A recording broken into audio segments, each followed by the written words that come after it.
ಸಂಘದ ID card ಇಟ್ಕೊಂಡು ಅವ್ಯವಹಾರದಲ್ಲಿ ತೊಡಗುವವರಿಗೆ gate pass. ನಗರದಲ್ಲಿ ಕರ್ನಾಟಕ ಕಾರ್ಯನಿರತ ಪತ್ರಕರ್ತರ ಸಂಘದ ರಾಜ್ಯಾಧ್ಯಕ್ಷ ಶಿವಾನಂದ ತಗಡೂರು ಪತ್ರಿಕೋದ್ಯಮ ಕ್ಷೇತ್ರದಲ್ಲಿದ್ದು ಸಂಘದ ಐಡಿ ಕಾರ್ಡ್ ಇಟ್ಕೊಂಡು ಅವ್ಯವಹಾರದಲ್ಲಿ ತೊಡಗಿಸಿಕೊಳ್ಳುವವರಿಗೆ ಗೇಟ್ ಪಾಸ್ ನೀಡಲಾಗುವುದು ಎಂದು ಕರ್ನಾಟಕ ಕಾರ್ಯನಿರತ ಪತ್ರಕರ್ತರ ಸಂಘದ ರಾಜ್ಯಾಧ್ಯಕ್ಷ ಶಿವಾನಂದ ತಗಡೂರು ಅವರು ಖಡಕ್ಕಾಗಿ ಎಚ್ಚರಿಸಿದರು. ನಗರದಲ್ಲಿ ಸೋಮವಾರ ಆಯೋಜಿಸಿದ್ದ ಜಿಲ್ಲಾ ಮಟ್ಟದ ಪತ್ರಿಕಾ ದಿನಾಚರಣೆಯಲ್ಲಿ ಪಾಲ್ಗೊಂಡು ಅವರು ಮಾತನಾಡಿದರು. ಈ ವೇಳೆ ಜಿಲ್ಲಾಧಿಕಾರಿ ಶಿಲ್ಪಾ ಶರ್ಮಾ, ಬಿಕೆಡಿಬಿ ಅಧ್ಯಕ್ಷ ಬಸವರಾಜ್ ಜಾಬಶೆಟ್ಟಿ, ಪತ್ರಕರ್ತರ ಸಂಘದ ಜಿಲ್ಲಾ ಅಧ್ಯಕ್ಷ ಆನಂದ ದೇವಪ್ಪ, ಜಿಲ್ಲಾ ಕಾರ್ಯದರ್ಶಿ ಶಶಿಕಾಂತ್ ಶೆಂಬೆಳ್ಳಿ ಮಾತನಾಡಿದರು. ಸಂಘದ ರಾಜ್ಯ ಕಾರ್ಯಕಾರಿಣಿ ಅಶೋಕ್ ಕರಂಜಿ, ಮಲ್ಲಿಕಾರ್ಜುನ್ ಬಿರಾದಾರ್, ಸಂಘದ ಪ್ರಧಾನ ಕಾರ್ಯದರ್ಶಿ ಶಿವಕುಮಾರ್ ಸ್ವಾಮಿ, ಸಂಘದ ರಾಜ್ಯ ಕಾರ್ಯಕಾರಿಣಿ ಅಪ್ಪಾರಾವ್ ಸೌದಿ, ಶ್ರೀಕಾಂತ್ ಬಿರಾದಾರ್, ಸಂಘದ ಜಿಲ್ಲಾ ಉಪಾಧ್ಯಕ್ಷ ಬಸವರಾಜ್ ಕಾಮಶೆಟ್ಟಿ, ಪೃಥ್ವಿರಾಜ್, ಸ್ವಾಮಿದಾಸ್ ನಾಗುರೆ, ಸಂತೋಷ್ ಶೆಟ್ಟಿ, ಕಾರ್ಯದರ್ಶಿ ಸುನೀಲ್ ಕುಮಾರ್ ಕುಲಕರ್ಣಿ, ಕೋಶಾಧ್ಯಕ್ಷ ಇನ್ನೂ ಅನೇಕರು ಹಾಜರಿದ್ದರು. ಇದೇ ಸಂದರ್ಭದಲ್ಲಿ ಜಿಲ್ಲೆಯ ಎಲ್ಲ ತಾಲೂಕು ಅಧ್ಯಕ್ಷ ಮತ್ತು ಪ್ರಧಾನ ಕಾರ್ಯದರ್ಶಿಗಳನ್ನು ಸನ್ಮಾನಿಸಲಾಯಿತು. ಜೊತೆಗೆ SLC PUCಯಲ್ಲಿ ಅಧಿಕ ಅಂಕ ಪಡೆದು ತೇರ್ಗಡೆಯಾದ ಪತ್ರಕರ್ತರ ಮಕ್ಕಳಿಗೆ ಸನ್ಮಾನಿಸಿ ಗೌರವಿಸಲಾಯಿತು. ಇದೇ ಸಂದರ್ಭದಲ್ಲಿ ಪತ್ರಕರ್ತರಾದ ಖ್ಯಾತ ಕಲಾವಿದರು ಗೀತ ಗಾಯನವನ್ನು ವ್ಯಕ್ತಪಡಿಸಿ ನೆರೆದ ಸಮಸ್ತ ಪತ್ರಕರ್ತರ ಮನಸೂರೆಗೊಳ್ಳುವಲ್ಲಿ ಯಶಸ್ವಿಯಾದರು.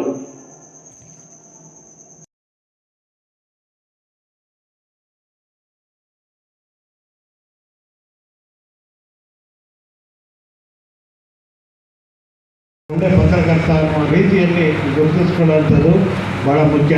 ಆ ಕಾರಣಕ್ಕೋಸ್ಕರ ಇವತ್ತು ಕರ್ನಾಟಕ ಕಾರ್ಯನಿರತ ಪತ್ರಕರ್ತರ ಸಂಘ ಈ ನಿಟ್ಟಿನಲ್ಲಿ ಹಲವು ಕಾರ್ಯಕ್ರಮಗಳನ್ನು ನಿರಂತರ ವೃತ್ತಿ ತರಬೇತಿಯನ್ನು ಮಾಡ್ತಾ ಬಂದಿದ್ದೇವೆ.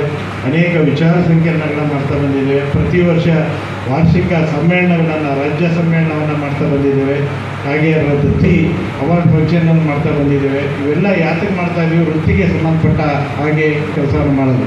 ಹಾಗಾಗಿ ಪತ್ರಕರ್ತರ ವೃತ್ತಿ ಭಾಳ ಪ್ರಮುಖವಾದದ್ದು, ಈ ಸಮಾಜದಲ್ಲಿ ಮಹತ್ತರವಾದಂಥ ಪಾತ್ರ ಹೊಂದಿರೋದು. ದೇಹಕ್ಕೆ ಏನಾದರೂ ರೋಗ ಬಂದರೆ ಗುಳಿಗೆ ತಗೋಬೋದು, ಇಂಜೆಕ್ಷನ್ ತಗೋಬೋದು, ಆಸ್ಪತ್ರೆಗೆ ಹೋಗ್ಬೋದು, ಏನೋ ಔಷಧಿ ತಗೋಬೋದು.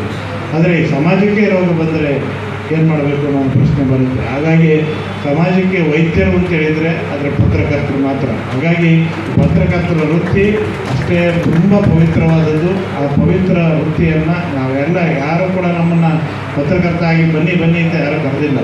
ಆದರೆ ನಮ್ಮ ಗೀಳಿಗೆ, ನಮ್ಮ ಉಚಿತನಕ್ಕೆ ಅಥವಾ ನಮ್ಮ ಆಸಕ್ತಿಗಾಗಿ ಈ ವೃತ್ತಿಯನ್ನು ಅವಲಂಬನೆ ಮಾಡಿದ್ವಿ. ಆದರೆ ಈ ವೃತ್ತಿಯನ್ನು ಅವಲಂಬನೆ ಮಾಡಿದ ಮೇಲೆ ಆ ವೃತ್ತಿಗೆ ನ್ಯಾಯವನ್ನು ಸಲ್ಲಿಸುವಂಥದ್ದು ಕೂಡ ಭಾಳ ಮುಖ್ಯ.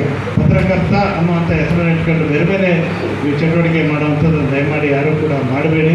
ಪತ್ರಕರ್ತರ ವೃತ್ತಿಯಲ್ಲಿ ಇರುವಂಥವ್ರು ಎಷ್ಟು ದಿನ ಈ ವೃತ್ತಿಯಲ್ಲಿ ನಾವು ಇರ್ತೀವೋ ಅಷ್ಟು ದಿನ ಅದಕ್ಕೆ ನ್ಯಾಯವನ್ನು ಒದಗಿಸುವಂಥ, ನಾವು ಬರೆದಂಥ ವರದಿ ಯಾರೋ ಒಬ್ಬ ಕಟ್ಟ ಕಡೆಯ ಬಡವನ ಕಣ್ಣೀರನ್ನು ಒರೆಸ್ಲಿಕ್ಕೆ ಸಾಧ್ಯ ಆದರೆ, ನಾವು ಬರೆದಂಥ ವರದಿ ಯಾವುದೋ ಒಂದು ಊರಿಗೆ ಬಸ್ಸಿನ ಸಂಪರ್ಕನೋ ಅಥವಾ ಮೂಲಭೂತ ಸೌಲಭ್ಯ ಒದಗಿಸಲಿಕ್ಕೆ ಸಾಧ್ಯ ಆಗೋದಾದರೆ, ನಾವು ಬರೆದಂಥ ವರದಿ ಯಾರೋ ಒಬ್ಬ ಕಟ್ಟ ಕಡೆಯ ಬಡವನಿಗೆ ಒಂದು ಮನೆ ಕೊಡಿಸ್ಲಿಕ್ಕೆ ಸಾಧ್ಯ ಆಗೋದಾದರೆ, ನಾವು ಬರೆದಂಥ ವರದಿ ಜಿಲ್ಲಾಡಳಿತವನ್ನು ಕಣ್ತರಿಸೋದಕ್ಕೆ ಸಾಧ್ಯ ಆಗೋದಾದರೆ, ನಾವು ಬರೆದಂಥ ವರದಿ ವಿಧಾನಸೌಧದಲ್ಲಿ ಕುಳಿತಂಥವಾದ ಆಡಳಿತ ನಡೆಸೋದನ್ನ ಎಚ್ಚರಿಕೆ ಮಾಡಿ ಆ ಮೂಲಕ ನ್ಯಾಯ ಕೊಡಿಸಲಿಕ್ಕೆ ಸಾಧ್ಯ ಆಗೋದಾದರೆ ಅಷ್ಟರ ಮಟ್ಟಿಗೆ ಆ ವೃತ್ತಿ ಸೇವೆ ಸಾರ್ಥಕ, ಅಷ್ಟರ ಮಟ್ಟಿಗೆ ಆ ಪತ್ರಕರ್ತನ ನಿಜವಾದ ಜೀವನ ಸಾರ್ಥಕ ಅಂತೇಳಿ ನಾನು ಭಾವಿಸ್ತೇನೆ. ಹಾಗಾಗಿ ಈ ವೃತ್ತಿಯನ್ನು ಯಾರೂ ಕೂಡ ಲಘುವಾಗಿ ಪರಿಗಣಿಸಬೇಡಿ. ಈ ವೃತ್ತಿಗೆ ಬಂದಿರೋ ನಾವು ಬೇಕೋ ಬೇಡೋ ಬಂದಿದ್ದೀವಿ, ಆದರೆ ಆ ವೃತ್ತಿಯಲ್ಲಿ ಇದ್ದಷ್ಟು ದಿನ ಅದಕ್ಕೆ ಘನತೆ, ಗೌರವ ಎರಡನ್ನೂ ತರುವಂಥದ್ದು ಭಾಳ ಮುಖ್ಯ. ಅದ್ರ ಜೊತೆಗೆ ವಿಶ್ವಾಸಾರ್ಹತೆಯನ್ನು ಕೂಡ ತರುವಂಥದ್ದು ಮುಖ್ಯ. ಈ ನಿಟ್ಟಿನಲ್ಲಿ ನಮ್ಮ ಪ್ರಯತ್ನಗಳಿರಲಿ. ನಿಮ್ಮ ಸೌಕರ್ಯ ಏನು ಕ್ಷೇಮ ನೋಡಲಿಕ್ಕೆ ನಾವು ಸಂಘಟನೆ ಖಂಡಿತವಾಗಿ ಯಾವಾಗಲೂ ಕೂಡ ಇದೆ. ನಾವು ಸರ್ಕಾರದ ಮುಂದೆ ಅರ್ಜಿ ಹಿಡಿದ ಸಂದರ್ಭದಲ್ಲಿ ಯಾವತ್ತೂ ಕೂಡ ನಮ್ಮ ಬರಿಗೈಲಿ ಯಾವ ಮುಖ್ಯಮಂತ್ರಿಗಳು ಕೂಡ ಕಳಿಸಿಲ್ಲ. ಹಿಂದೆ ಇದೇ ಊರಿನಲ್ಲಿ ನಿಮ್ಮ ಯಾರು ಸೀನಿಯರ್ ಮೋಸ್ಟ್ ಫೋಟೋ ಜರ್ನಲಿಸ್ಟ್ ಇದ್ದರು, ತಂದಾಳಿ ಮಾರುತಿರಾವ್ ತಂದಾಳಿ ಎಂದು. ಇಂದಿರಾ ಗಾಂಧಿ ಕಾಲದಿಂದ ಹತ್ತಿರದಲ್ಲಿ ಫೋಟೋ ತೆಗೆದಂಥದ್ದು ಎಲ್ಲ ಕಡೆ ನಮ್ಮ ಯಾವುದೇ ಸಮ್ಮೇಳನ ಆದರೂ ಬಂದು ಎಕ್ಸಿಬಿಷನ್ ಮಾಡ್ತಾಯಿದ್ರು. ಅಂತ ಸೀನಿಯರ್ ಮೋಸ್ಟ್ ಜರ್ನಲಿಸ್ಟ್ ತೀರೋದ ಸಂದರ್ಭದಲ್ಲಿ ಅವ್ರ ಕುಟುಂಬಕ್ಕೆ ಅವ್ರ ಮನೆಗೆ ಹೋದರೆ ಅವ್ರ ಮನೆ ಸೋರುತ್ತೆ. ಇಲ್ಲೇ ಅವರ ಮಗ ಇಲ್ಲೇ ಇದ್ದಾರೆ, ಬಹುಶಃ ಅವರು ಕೂಡ ಫೋಟೋಗ್ರಫಿ ಮಾಡ್ತಾರೆ. ಅಂಥ ಸಂದರ್ಭದಲ್ಲಿ ಆಗಿನ ಮುಖ್ಯಮಂತ್ರಿಗಳಿಗೆ ಮನವರಿಕೆ ಮಾಡಿ ಅವರ ಮನೆಗೆ 5 ಲಕ್ಷ ಪರಿಹಾರವನ್ನು ಕೊಡಿಸಿದಂಥ ಕೀರ್ತಿ ಹೆಗ್ಗಳಿಕೆ ಈ ಸಂಘದ್ದು. ಹಾಗಾಗಿ ಸಂಘದ ಶಕ್ತಿ ಭಾಳ ದೊಡ್ಡದು. ಎಷ್ಟೇ ಎಲ್ಲ ಕಲಬುರಗಿಯಲ್ಲೂ ಕೂಡ ಕಾಗಲಕರ್ ಅಂತೇಳಿ ತೀರೋದು ಸಂಯುಕ್ತ ಕರ್ನಾಟಕ ಬ್ಯೂರೋ ಚೀಫ್ ಇದ್ದರು. ಅಂಥ ಸಂದರ್ಭದಲ್ಲಿ ಅವ್ರಿಗೆ ಕುಟುಂಬಕ್ಕೆ 5 ಲಕ್ಷ ನೆರವು ಕೊಡಿಸಿದ್ದು ಕೂಡ ಈ ಸಂಘಟನೆ. ಹಾಗಾಗಿ ಸಂಘ ಭಾಳ ಮುಖ್ಯ. ಯಾರೇ ಆಸ್ಪತ್ರೆಯಲ್ಲಿ ಹಾಸ್ಪಿಟಲೈಸ್ ಆದರೆ ಅಥವಾ ಮತ್ತೊಂದು ಕಡೆ ಏನೋ ಸಮಸ್ಯೆ ಆದರೆ ತಕ್ಷಣವೇ ಸ್ಪಂದನೆಗೆ ಕೊಡುವಂಥದ್ದು ಸಂಘಟನೆ. ಇವತ್ತು 1 ಲಕ್ಷ ಇರಲಿ, 2 ಲಕ್ಷ ಇರಲಿ ಅಥವಾ 5 ಲಕ್ಷ ಇರಲಿ, ಅದನ್ನು ಮಂಜೂರು ಮಾಡಿಕೊಡುವಂಥ ಕೆಲಸವನ್ನು ಮುಖ್ಯಮಂತ್ರಿಗಳು ಹಾಗೆ ಸರ್ಕಾರಗಳು ನಿರಂತರವಾಗಿ ಮಾಡ್ಕೊಂಡು ಬಂದಿದ್ದಾವೆ.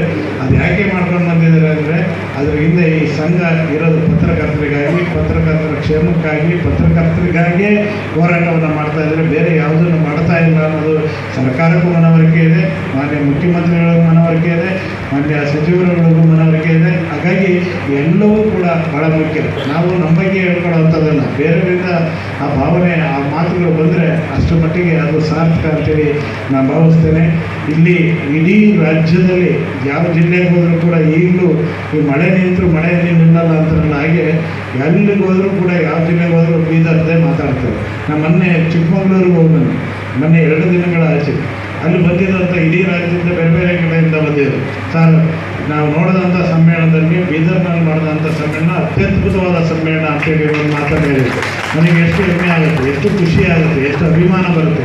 ಈ ನೆಲದ ಸೊಗಡಿನಲ್ಲಿ ನಡೆದಂಥ ಸಮ್ಮೇಳನ ಅಷ್ಟು ಅಚ್ಚುಕಟ್ಟಾಗಿ ನಡೆದದನ್ನು ನೋಡಲಿಕ್ಕೆ ಕೆಲವರಿಗೆ ಕಣ್ಣು ಕೂಗ್ತವೆ. ಏನು ಮಾಡೋದು, ಹೊಟ್ಟೆವರಿಗೆ ಎಲ್ಲೂ ಈ ಜಗತ್ತಲ್ಲಿ ಮದ್ದಿಲ್ಲ. ಹಾಗಾಗಿ ಯಾರ್ಯಾರಿಗೆ ಹೊಟ್ಟೆವರಿಗೆ ಬಂದಿದೆ ಅವರೇ ಸಮಾಧಾನ ಮಾಡ್ಕೊಂಡು ಸಂಘ ಎಲ್ರಿಗೂ ಇದು ವೇದಿಕೆ. ಆನಂದ ದೇವಪ್ಪ ಅಧ್ಯಕ್ಷರಾಗಿದ್ದಾರೆ, ಅವರಿಗೆ ಮಾತ್ರ ಸೀಮಿತ ಅಂತ ಹೇಳಲ್ಲ, ಅವ್ರ ಕುಟುಂಬದಲ್ಲಿ ಸೀಮಿತ ಅಂತ ಹೇಳಲ್ಲ. ಇದು ಎಲೆಕ್ಟೆಡ್ ಬಾಡಿ, ಎಲ್ರಿಗೂ ಕೂಡ ವೇದಿಕೆ. ಯಾರ್ಯಾರು ಅನ್ಯತಾ ಭಾವಿಸಿ ಬೇರೆ ಬೇರೆ ಕಾರಣಕ್ಕಾಗಿ ಆಚೆ ಈಚೆ ಓಡಾಡ್ತಾ ಇದ್ದಾರೆ, ಬಿಡಾಡಿ ದನಗಳ ಥರ ಓಡಾಡಬಾರ್ದು. ಎಲ್ಲರೂ ಬನ್ನಿ, ಸಂಘ ಕಟ್ಟಿ ಸಂಘದೊಳಗಡೆ ಇಲ್ಲಿ ಸಂಘದಲ್ಲಿ ನೀವು ಕೂಡ ಆ ಗೌರವವನ್ನು ಪಡೆದುಕೊಳ್ಳಿ ಅಂತೇಳಿ ಹೇಳ್ತಾ, ಇವತ್ತು ಇಲ್ಲಿ ಬಂದಿರುವಂಥ ಎಲ್ಲ ಸಂಘಮಿತ್ರರಿಗೆ ಮತ್ತೊಮ್ಮೆ ಹೃದಯಪೂರ್ವಕವಾಗಿ ನಾನು ಪತ್ರಿಕಾ ದಿನಾಚರಣೆ ಶುಭಾಶಯಗಳನ್ನು ಕೋರ್ತೇನೆ.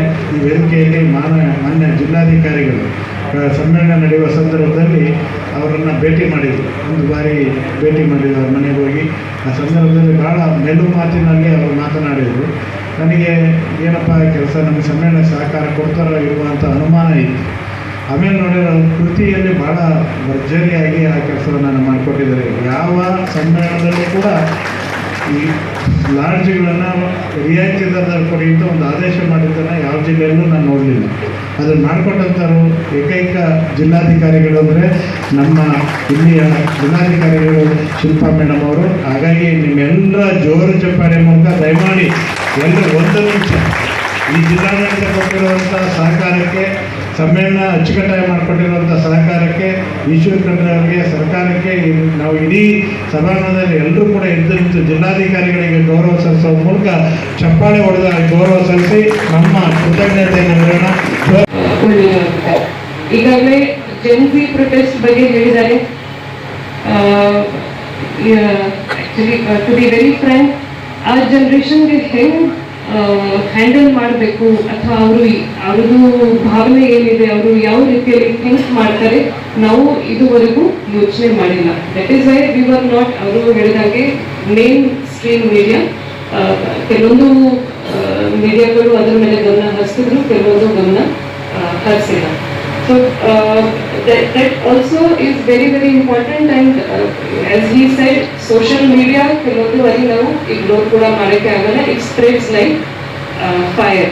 ಸೊ ಅದನ್ನು ಒಂದು ವಿಷಯ ಇದೆ, ಯಾಕಂದರೆ 1 ತಿಂಗಳಿಂದ ನಡೀತಾ ಮೇಲೆ ಕೆಲವೊಂದು ಟೈಮ್ ನಂತರ ನೀವು ಅದರಲ್ಲಿ ಬೋರ್ ಆಗ್ತೀರಿ, ನಾವು ಮತ್ತೆ ಏನು ಹಚ್ಚಬೇಕು.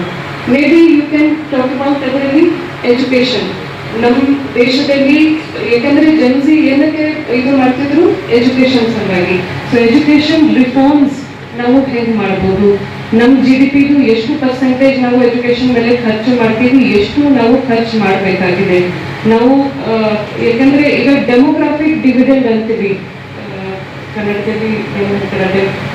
ಡೆಮೋಗ್ರಾಫಿಕ್ ಡಿವಿಡೆಂಡ್ ಅಂದ್ರೆ 15 to 35 years ಆಫ್ ಏಜ್ ಗ್ರೂಪ್ನಲ್ಲಿ ನಮ್ಮ ದೇಶದಲ್ಲಿ ಈ ಏಜ್ ಗ್ರೂಪ್ದಲ್ಲಿ ಬೇರೆ ಬೇರೆ ದೇಶಗಳಲ್ಲಿ ಕಂಪೇರ್ ಮಾಡಿದರೆ ನಮ್ಮ ದೇಶದಲ್ಲಿ ಈ ಜನಸಂಖ್ಯೆ ಹೆಚ್ಚಿನ ಸಂಖ್ಯೆಯಲ್ಲಿ ಇದೆ. Europe and ಕೆಲಸ ಮಾಡಲಿಕ್ಕೆ ಇಚ್ಛೆ ಇಲ್ಲ, ನಾವು ಬಿಟ್ಟು ಹೋಗ್ತೀವಿ, ನಿಮ್ಮ ಸಂಘ ಸರಿಯಾಗಿಲ್ಲ, ನೀವು ಕೆಲಸ ಮಾಡಲ್ಲ, ನಾವು ಆ ಸಂಘದ ಹೋಗ್ತೀವಿ, ಆ ಸಂಘ ಒಳ್ಳೆ ರೀತಿಯಿಂದ ಪತ್ರಕರ್ತರ ಏಳಿಗೆ ಕೆಲಸ ಮಾಡ್ತೇವೆ ಅಂತೇಳಿ ನಿಮ್ಗೆ ಅನಿಸಿದರೆ ನೀವು ಧಾರಾಳವಾಗಿ ಹೋಗ್ಬೋದು. ನಮ್ದೇನು ಅಭ್ಯಂತರ ಇಲ್ಲ. ನಾವು ಎಷ್ಟು ಪ್ರಾಮಾಣಿಕವಾಗಿ ಕೆಲಸ ಮಾಡಬೇಕು ಅಷ್ಟು ಪ್ರಾಮಾಣಿಕವಾಗಿ ಕೆಲಸ ಮಾಡ್ತಿದ್ವಿ. ಒಂದು ಚಿಕ್ಕ ಪುಟ್ಟ ತಪ್ಪು ನಮ್ದಿಂದ ಆಗುತ್ತೆ. ನಮ್ದಿಂದ ತಪ್ಪು ಆದಾಗ ನೀವು ನಾವು ಬಂದು ತಿದ್ದಿ, ಯಾಕಂತಂದರೆ ನಾವೆಲ್ಲ ಅಣ್ಣ ತಗೊಂಡಿರ್ತಾರೆ, ನೀವು ತಿದ್ದಿ ಹಿಂಗಿಲ್ಲ ಹಿಂಗೆ ಮಾಡ್ರಿ ಅಂತ ಹೇಳಿದಾಗ ನಾವು ನಾವು ಪ್ರಾಮಾಣಿಕವಾಗಿ ತಿದ್ಕೊಳ್ಳುವಂಥ ಪ್ರಯತ್ನ ಮಾಡ್ತೀವಿ ಅಂತೇಳಿ ಸಂದರ್ಭದಲ್ಲಿ ಜಾಸ್ತಿ ಮಾತಾಡಿದ್ರೆ ನನ್ನ ಸಂಘಗಳು ತೆಗಿತೀವಿ ಅಂತ ಹೇಳಿವಿ.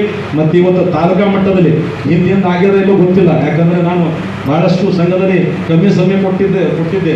ಆದರೆ ತಮಗೆಲ್ಲ ಗೊತ್ತಿದೆ, ಇಡೀ ಪ್ರತಿಯೊಂದು ತಾಲೂಕಿಗೆ ನಾನು ಬಂದು ಪ್ರತಿಯೊಂದು ಸದಸ್ಯರ ಒಂದು ಮೀಟಿಂಗನ್ನು ಮಾಡಿ ಅವ್ರು ಯಾರಿಗೆ ಅಧ್ಯಕ್ಷ ಮಾಡಬೇಕು, ಅವ್ರು ಯಾರಿಗೆ ಪ್ರಧಾನ ಕಾರ್ಯದರ್ಶಿ ಮಾಡಬೇಕಂತೇಳಿ ಅವ್ರನ್ನೆಲ್ಲ ವಿಶ್ವಾಸಕ್ಕೆ ತೊಗೊಂಡೆ ನಾನು ಅಧ್ಯಕ್ಷ ಪ್ರಧಾನ ಕಾರ್ಯದರ್ಶಿ ಮಾಡೀನಿ. ವಿನ ನಾನು ಬೀದರಲ್ಲಿ ಕೂತ್ಕೊಂಡು ಇಲ್ಲೇ ಫೋನಲ್ಲಿ ಮಾತಾಡಿಕೊಂಡು ಇಲ್ಲಿಂದಲೇ ನಾನು ಆರ್ಡರ್ ಮಾಡಿಲ್ಲ.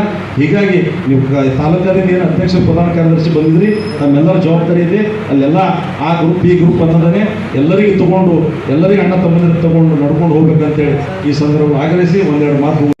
ಹಾಗೂ ಇಲ್ಲಿ ಬಂದಂಥ ಈ ಒಂದು ಪ್ರತಿಭಾ ಪುರಸ್ಕಾರದಲ್ಲಿ ಭಾಗವಹಿಸಿದಂಥ ಎಲ್ಲ ವಿದ್ಯಾರ್ಥಿಗಳು ತಾವೆಲ್ಲ ಬಂದಿದ್ರೆ ಭಾಳ ಒಂದು ಅಚ್ಚುಕಟ್ಟಾದಂಥ ಒಂದು ಈ ಕಾರ್ಯಕ್ರಮದ ಬಗ್ಗೆ ಭಾಳ ಒಳ್ಳೆ ರೀತಿ ಇದುವರೆಗೆ ಪ್ರಸ್ತಾಪ ಮಾಡಿದ್ದಾರೆ.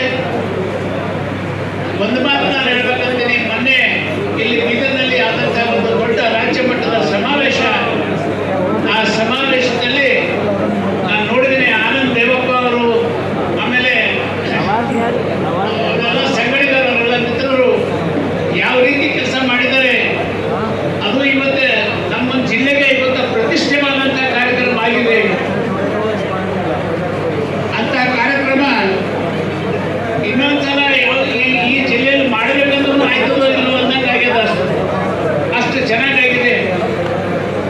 ಈಗ ನಮ್ಮ ಸೌದಿಯವರು ಅವರು ಇವರೆಲ್ಲ ಕೂಡಿ ಎಲ್ಲರೂ ಒಬ್ಬರಲ್ಲ ಇಬ್ಬರಲ್ಲ ಎಲ್ಲರೂ ಕೂಡಿ ತಾವು ಒಂದು ಸಂಘಟನೆ ಮುಖಾಂತರ ಈ ಕಾರ್ಯಕ್ರಮ ಮಾಡಿದ್ರಿ.